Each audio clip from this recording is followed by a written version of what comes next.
এ নাও শোনা, তোমার জন্য বিকেলে গরম গরম চা। দেখো না এখনকার সমাজে কেরম কেরম লোক থাকে, স্বামীরা স্ত্রীদেরকে কোনো সম্মানই করতে জানে না। আরে ছাড়ো না লোকের কথা, তোমার স্বামী তো তোমাকে সম্মান করে আর ভালোবাসে। নাও চাটা এবার খেয়ে নাও। এই তোমার মনে আছে আমাদের কলেজের টাইমে তুমি আমাকে কত মজার মজার জোকস শোনাতে আর আমি হাসতাম? আরে ছাড়ো না ওসব কথা, এখন কি আর ওসব দিন আছে নাকি? প্লিজ প্লিজ একটা শোনাও না প্লিজ। আচ্ছা বাবা, ঠিক আছে ঠিক আছে, প্লিজ একটা শোনাও। শোনাচ্ছি শোনাচ্ছি। ঠিক আছে শোনাও।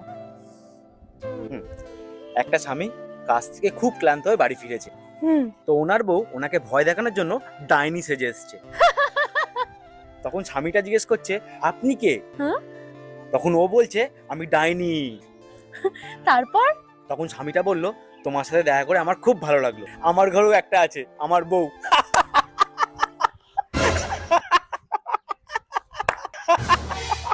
ভাবতে পারছো ওনার বউ নাকি